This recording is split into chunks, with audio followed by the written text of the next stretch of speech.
Carbonites Gaming. Welcome back, Knights, to another Summoner's War video with myself, TorchHealer.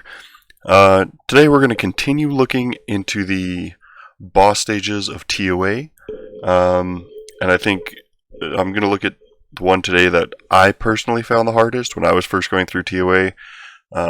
It's an absolute pain in TOA hard, so hopefully this can kind of help some newer people that might be having some trouble with it get through it a little easier.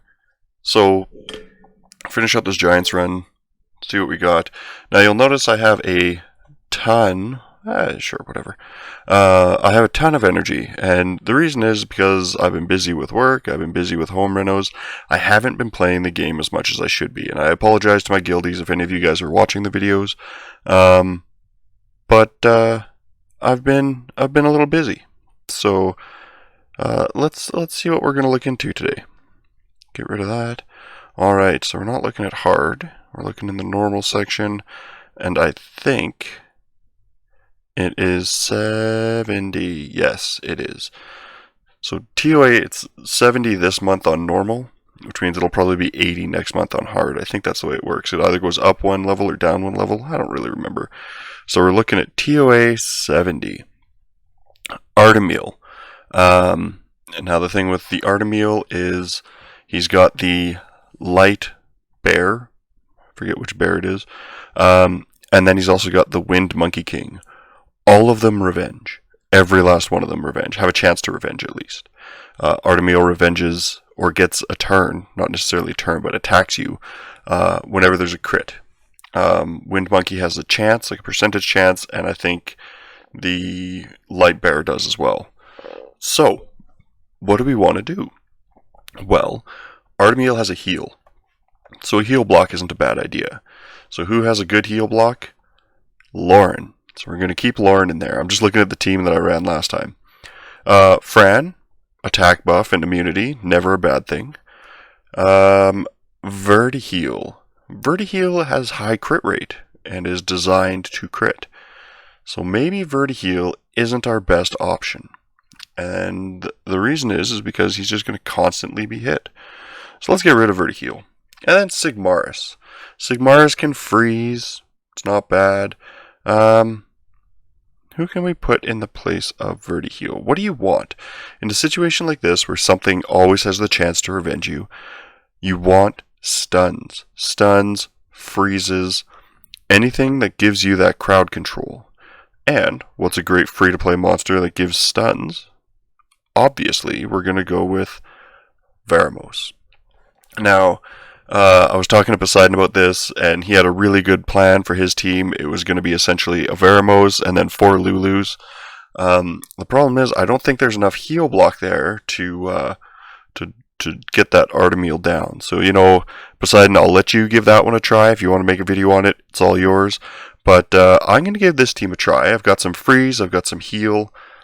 I have stuns, I have big damage, I have immunity, I have attack buff, I have defense break, I have heal block, and then I have some dots on top of that.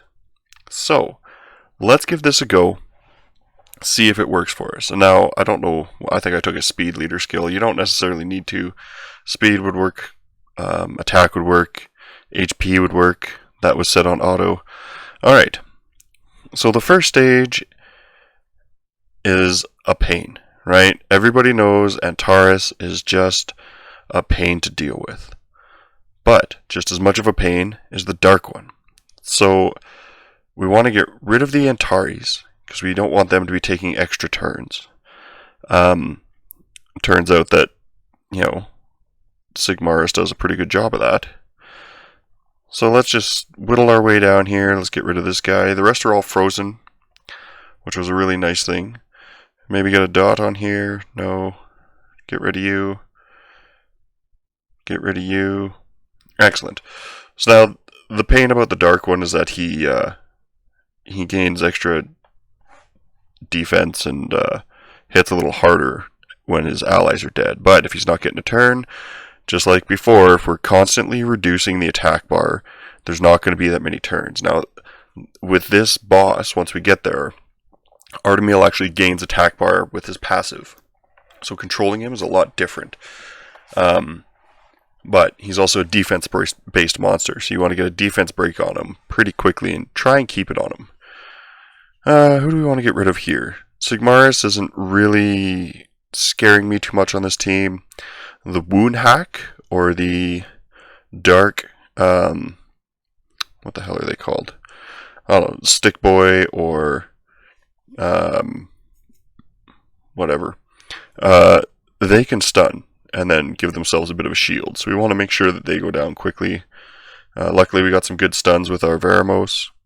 Getting a bit of lag here, which I'm not overly happy about, but we'll just kind of work our way through it. Alright, so now, once again, we're just going to get rid of these last two.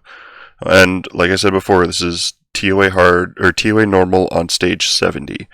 So the monsters aren't the toughest, but they're not the easiest. They can deal a bit of damage, but as long as you can control them, you're in a pretty happy place. Now, I'm not saying this team is going to work, and I was talking to Poseidon earlier. I had mentioned bringing in Belager. Belager's not a bad idea, but he's not the greatest idea. He's big damage, and I already have 2 damage dealers, and he doesn't really bring a lot with that, unless you have him on a Despair set, but even then he's not guaranteed to stun. So I figured Sigmaris brings big damage. The Wind Monster is obviously going to target the Sigmaris, which is not what we want, but we can deal with that, right? We have Fran, we have Lorne, and the first person that I want to get rid of is, well, I don't know who I want to get rid of yet, but I want to make sure that I get a defense break on Artamiel, right? So that doesn't sound very important, but it really reduces his damage. Alright, so then we're looking to get some stuns. What a great set of stuns. So we can see if we can get some damage in here, so that attack buff really helps out. And like always, make sure you have your Scar set up so that you can do some big damage. I don't know how much that's going to do, but now I have a branding. Perfect. Skill 2 on Sigmaris is a big damage skill. It seems very easy. I know that higher up in TOA, that can be a very, very difficult stage to get through. And the reason is because there are so many chances to be countered. So the Wind Monkey King can stun on his counter, which is a pain. Artamiel can strip. Plus Artamiel has a big heal. So we got lucky in this one with some stuns. You might have to go through this, once, twice, 3 times, 4 times, 5 times. I know when I was... we'll start something else up while we're chatting away here. When I was first trying that stage in TOA, it took me, 15 tries, give or take. And the reason is because I didn't know what to build the team for. Right? I had a general idea what the enemies did, but I didn't know how I wanted to go about attacking them. Right? So I was constantly being revenged, tried to get stuns. I wasn't lucky in getting stuns. I tried dots. You can't dot a boss, so that didn't really help. You can't Oblivion a boss, so Tessarion didn't really do anything for me. It was just very difficult to get a team going. The good thing is now with all of these free-to-play monsters or farmable monsters, it's very, I'm not going to say easy because runes play a very big part in this, but it's easier than I would say it was in the past. And that's because now you can get these monsters that control attack bars, slow, defense break, even if it's only for 1 turn. As long as they aren't getting a turn, that defense break is there forever, right? So when you're taking the time to think of a team, especially in a situation like that one, look at why you're building the team, right? So Artamiel, you're building a team to bring a defense break to Artamiel and stun the rest or control the rest. Immunity is big, right? So even if you do get countered, you're not getting stunned. You could bring a Jean in there. It would take longer to do, but you also have that control, right? So you have the Provoke, which is going to bring you'll get countered, but if you have that immunity up, you should be okay. And then when it's their turn, they're just going to continuously hit that Jean. Once again, that gives the rest of your team a lot of time to kind of get those skill cooldowns going and kind of think of where you want to go next, right? So Veramos brings some dots. Dots can help. The attack, or sorry, not the attack break, the heal block, really big. If you're slowly working one monster down at a time, and you're building a team that's designed to kind of just sustain everything, so outlast the enemy, that's fine. But make sure that you're bringing that heal block, because Artamiel will heal, and since every time there's a critical, he gets an attack buff, or not an attack buff, an attack bar increase. It's very easy to let him cycle around to get a couple extra turns that you don't want him to get, really. So, and I'll show you. So lucky for me, I've actually been fortunate enough to summon an Artamiel. And like I said, his passive will counterattack instantly when you or an ally is attacked with a critical hit and increases your attack bar by 10%. It increases your defense by 10% whenever it's activated, up to 10. So he can essentially give himself 100% more defense on a defense-based monster that does defense-based damage that can strip and heal. So when you're looking at this Artamiel, let's take a look at him. So when you're looking at this Artamiel, you want to defense break. First of all, that's going to lower his damage significantly, right? You can't Oblivion him, so that passive is always going to be there, but you can try to control the damage, right? If you use your Jean, you can bring that, like I said, bring that provoke in. That Jean's going to get hit, that's fine. You're building your Jean tanky anyways. But the other monsters, the Wind Monkey, who I don't have, and that Light Bear. So let's take a look at that Light Bear thing. Is it you? No, it's not you. Where are you? Come here, bear. Bear. Bear. Not you. Where in the crap? Have I never summoned one? Of course I've summoned one. Get it together, Torch. I don't even know where this bear thing is. If you see it, write down... Ah, there he is. Never mind, found him. The Yeti, that's right. So his passive is going to counterattack with a 50% chance whenever an ally is attacked. Right? So if you hit Arcajan, or whatever his name is, that one will not attack you, but the other one that's there has a 50% chance. So you can kind of mitigate how many times you're getting hit by that. Right? So he can decrease your attack speed with his revenge, or his counterattack. And then we look at that Wind Monkey King, which I've also never summoned, so you'll have to give me a sec. But his passive decreases incoming damage and counterattacks with a 35% chance when an ally is attacked. So now you have 2 with a 50% chance, 2 with a 35% chance, and 1 with a 100% chance on a critical. If you hit that Artamiel and nothing else is stunned, you could essentially be attacked by 5 monsters at once. And that's a lot of damage coming into, let's say, one of your damage dealers. So when you're looking at building teams for that floor, make sure you're looking at something that can bring that control, right? Stuns. If you're lucky enough to have a Varad, bring a Varad. Some freezes. I know he's a water monster, and sometimes it doesn't have that good of a chance on a wind, but you can at least get 2 of the 5 down. And then something else with a stun, maybe.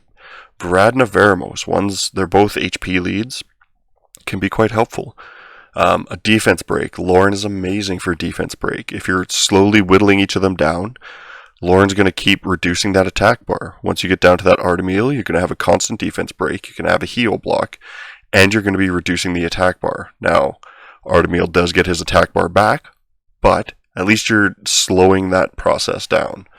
But aside from that, let me know the teams that you guys use in this Artamiel stage. I know it's not an easy stage. I know there's some people out there that do struggle with it. But let me know the teams you guys normally use, because I tinker around with some teams once in a while. Sometimes I forget what what team I used last time, and I just kind of wing it. But I think what I showed you guys today is a good chance at a free-to-play team. If you want to switch out Sigmaris for something else, like if you have, say you're lucky enough to summon a Nat 5 or a strong Nat 4, something with good damage or possibly ignores defense, like a Kali, a Nat 3, that will ignore defense, gives attack buff, gives speed buff, gives me a hard time to find. There. So Kali, skill 3 gives attack buff and speed buff, and skill 2 ignores defense, and skill 1 leaves a dot. There you go. There's another monster that can possibly help you out, but once again, she's a Nat 3, so she's got lower base stats. So you do have to put a bit of time and effort into your runes as well. But like I said, let me know what you guys are using. Like all YouTubers, subscribe, leave a comment, thumbs up, hit the bell thing. Join our Discord. If you have any questions, feel free. Join up there. If you're on Twitch, check us out on Twitch, Carbon_Knights. And just once again, keep playing, keep farming. I know I gotta take my own advice and get back into the game a little stronger, but I got a feeling I can do that right away. So, with that being said, hopefully this helps a few people out. If it does, leave a thumbs up. If it doesn't, leave a comment. Let me know what isn't helping you. Jump into the Discord. Say, I'm still having trouble with this floor. What can I do? I'm usually in there. Poseidon's in there. Beast is in there. So, jump in there and ask your questions. So, I guess, until next time, Knights, keep those shields up. Well, Knights, you made it all the way to the end. You know what that means. You've won the chance to watch another one of our videos. Or perhaps even subscribe. Make sure to leave a comment, and we'll see you next time.